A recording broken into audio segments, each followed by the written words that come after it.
Hi, I'm Dennis Washington from Cross Digital and CrossDig.com with your weekly pep talk, Reputation.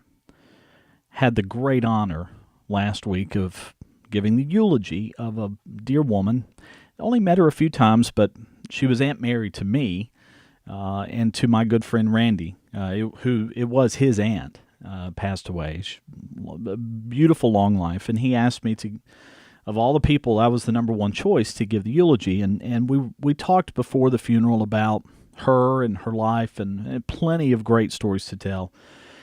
And one of the things that kept coming up in our discussion that I spoke about at the eulogy was just how much she loved to smile.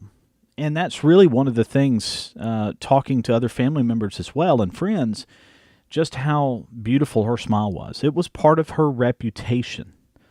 It was one of the things she was known for. We all have things like that. But it got me to thinking about her, thinking about reputation.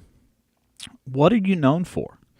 There was a colleague I used to work with in the TV business, longtime TV news anchor.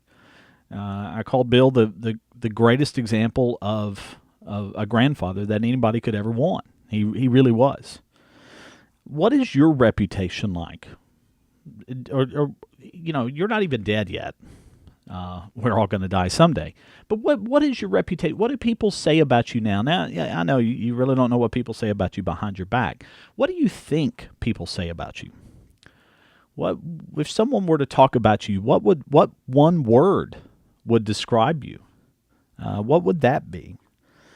I'm reminded of what Calvin Coolidge said one time. He said, "No person was ever honored for what he received.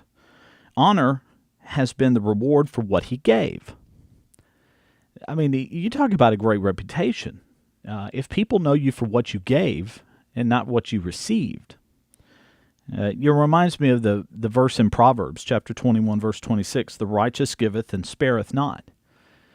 Really, when it comes down to a reputation, one of the best reputations is the ones where you give to people, where you are not selfish, but selfless. Think about today about your reputation. When you go out today and you meet people, what are they going to think of at the end of the day when they're reflecting on their day and they met you maybe for the first time? What's that reflection going to be? What do you want it to be? And then think about how you treat people and make that reputation powerful.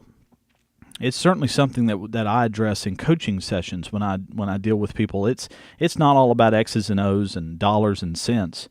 It is also about reputation. It's why we deal with crisis management in my coaching sessions.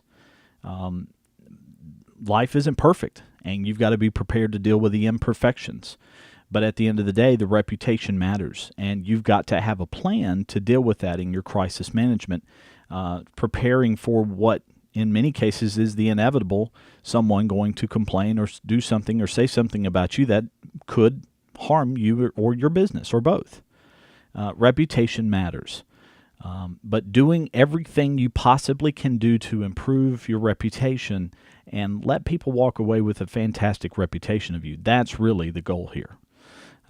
Think about your reputation, and today make it your day today to leave a lasting positive impression wherever you go, and just start with one person at a time. It may feel overwhelming. You may feel overwhelmed at the idea of trying to, maybe it's not natural for you to try to be positive. Just take one person at a time. The very next person you meet, try to leave a positive impression and try to help them. Try to be helpful and useful to them. And that's a great way to start. And generally that leads to a great reputation, just by trying to help people solve their problems and be useful to them. I'm Dennis Washington with this week's weekly pep talk from Cross Digital and CrossDig.com.